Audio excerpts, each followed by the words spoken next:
I'd like to introduce our first storyteller, Michelle Rogers, who will share a story about the gift of life.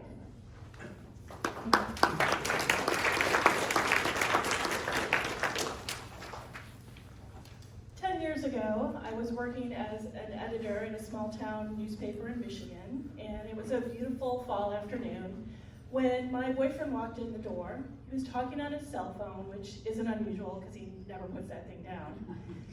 And I heard him say, "Your kidneys are failing? You need a kidney transplant? How long has this been going on?" Jim was talking to his sister Nancy, and I motioned him to come closer so I could hear what they were saying.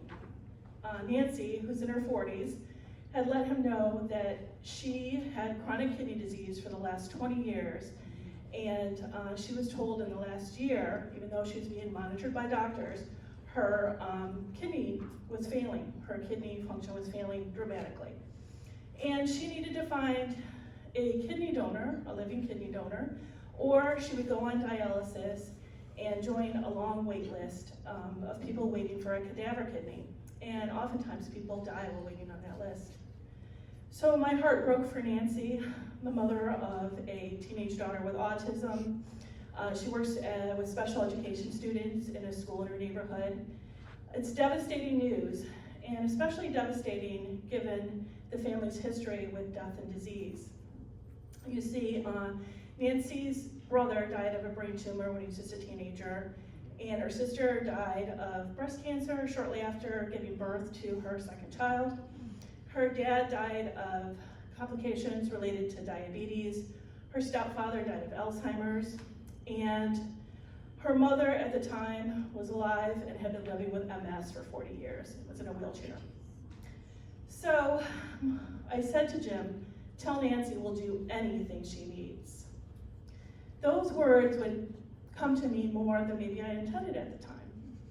Kind of like when you offer to help someone over the weekend and that time comes and you just don't feel like doing it, right? Who's been there? But for me, it would be, will I live up to my word when I said we'll do anything she needs, or would I let my word sort of fade in the distance? Well, if you're familiar with the Myers-Briggs personality test, I'm an ISTJ. We are known to be very reliable, dependable, and fiercely loyal. So shortly after that conversation with Nancy, she called again to say that there was going to be a talk at the hospital and asked us if we would attend. And Jim and I thought we were going to be going and learning all about Nancy's kidney disease and what we could do to support her. But it was more than that. There were kidney donors and recipients, and they were talking about the gift of life and how it changed them. There were doctors sharing statistics and data, research, case studies. And what I learned was that someone who was healthy and screened by professionals, doctors, could donate their kidney and live just as long as a life as they would with 2 kidneys. And then afterward, they passed out an application and they asked if anyone was interested in donating their kidney. And that's when my wheels started turning, and I thought, yes, Jim, Nancy's brother, is going to want to donate his kidney.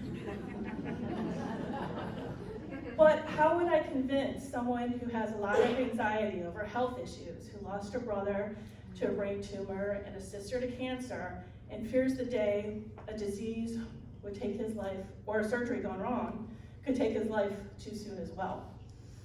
So I thought about it, and I thought, well, let's do this together.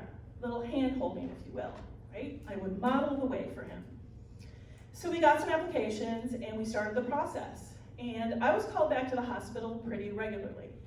I saw it kind of like one of those job interviews where you're flattered for the opportunity, but you really don't think you're going to get the job, or just going to hone my interview skills.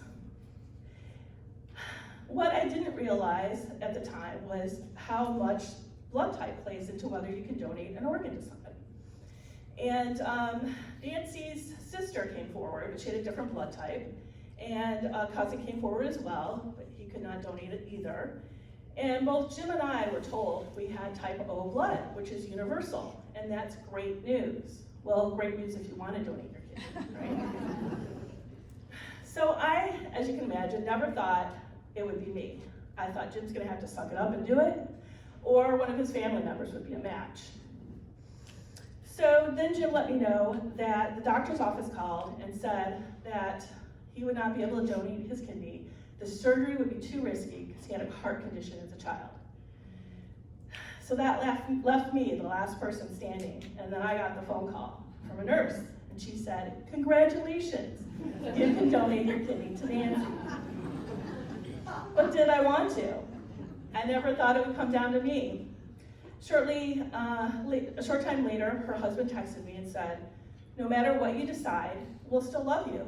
And that really touched my heart. I'd been going out with Jim for about 3 years at that point, and Nancy always held all the family gatherings at her house. She made me feel like part of the family. She was welcoming. She treated me like a sister. We had a lot of things in common. We shared a similar personality and sense of humor. And then I started thinking more deeply about it. And I thought about how I lost my dad to a heart attack. 3 years later, my sister to suicide. And then 2 years after that, my husband to cancer. And at the time I was making this decision, a former long-term boyfriend had died of the flu.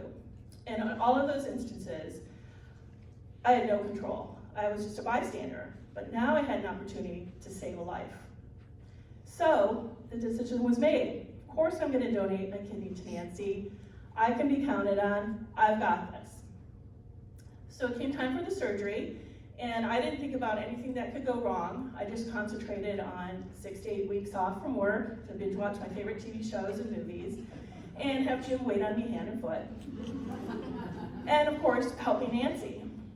So the surgery happened, and everything went great. In fact, Nancy's body accepted my kidney, which there is always a risk that the body could reject it. And before we started the journey, we wanted to document our experience. We started a blog, and we blogged about what we were going through and our thoughts. And we also, after the surgery, appeared on local TV in Detroit. They interviewed us after the surgery.